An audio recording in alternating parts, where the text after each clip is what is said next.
이 영상을 보시는 분들은 아마 이런 상황에 놓여 계실 텐데요. 빈뇨, 절박뇨, 세뇨, 관절뇨, 지연뇨, 발기부전 등으로 고생하시거나 증상은 심각하지만 수술할 정도는 아닌 그런 상태 말입니다. 결론부터 말씀드리겠습니다.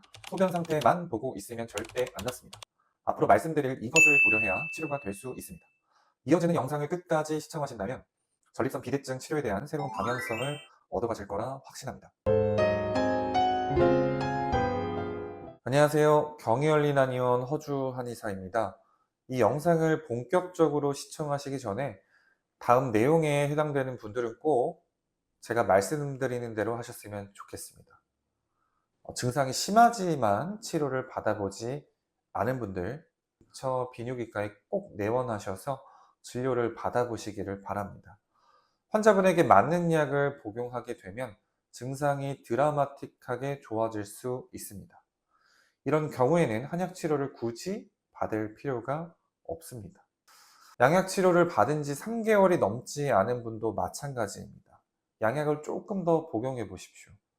만약 3개월이 넘게 복용했는데도 증상이 여전하다면 그때 내원해 주셔도 됩니다. 저는 전립선 비대증 환자분들을 진료하면서 이게 항상 궁금했습니다. 검사상 비대소견이 심하지는 않은데 왜 토비에지 등의 양약에 반응이 없을까?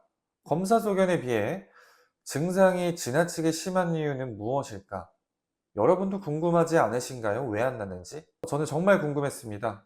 하지만 저는 매일 3, 4명의 환자분들과 1시간 동안 진료하고 대화를 나누면서 그 답을 조금은 찾았다고 말씀을 드리고 싶습니다. 여러분 한번 잘 생각해 보겠습니다. 1년 넘게 잠을 잘 못 자는 사람인데 비대증 증상이 개선될 수 있을까요? 매일 체하고 속이 더부룩한데 증상이 개선될 수 있을까요? 그러기 어렵다는 것 여러분도 잘 알고 계실 겁니다. 제가 이 말씀을 드리는 이유는 자생력에 대해서 얘기하기 위함인데요. 자생력은 자연 재생 능력, 다시 말해서 스스로를 회복시키는 능력을 의미합니다. 몸에 어딘가 손상을 입거나 기능이 떨어진다 하더라도 자생력이 갖춰진 분들은 스스로 문제를 회복시킵니다. 하지만 자생력이 떨어진 분들은 그렇지 못하는데요. 그런 분들은 다음과 같은 몸 상태를 갖고 계십니다. 자주 체하고 더부룩하거나 식욕이 없습니다. 무름변이 잦은 경우도 있고요. 기침을 자주 하시기도 합니다. 또는 감기에 자주 걸리기도 하고요. 잠을 잘 못 자기도 합니다. 또는 피로가 심하기도 합니다. 이 증상 외에도 굉장히 다양한 증상들을 호소하시는데요. 이런 증상이 지속적으로 있다면 양약을 복용한다고 해서 소변 기능이 회복이 될까요? 안 됩니다. 자신 있게 말씀드릴 수 있습니다. 처음에 반응은 좀 있다고 하더라도 여전히 일상이 불편하고 고통스러울 것입니다. 자, 우리 다시 한번 기억을 하셔야 됩니다. 소변만 보면 안 됩니다. 그리고 우리의 자생력을 반드시 고려해야 합니다. 여기까지 잘 이해하셨다면 그럼 다음과 같은 의문이 생기는데요. 그래서 떨어진 자생력을 어떻게 회복할 건데 이 질문이 곧 치료의 핵심이 되기도 합니다. 여러분들이 더욱 이해하기 쉽게 비유를 하나 드리도록 하겠습니다. 꽃이 시들었을 때 어떻게 하면 이 꽃을 싱싱하게 되살릴 수 있을까요? 사실 어느 누구도 꽃잎에 집중하지 않습니다. 뿌리를 튼튼하게 해야 꽃도 되살아날 수 있는데요. 우리 몸도 마찬가지라고 생각하시면 됩니다.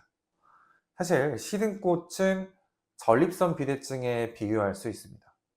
그리고 뿌리는 자생력에 비유할 수 있습니다. 다시 한번 말씀드리겠습니다.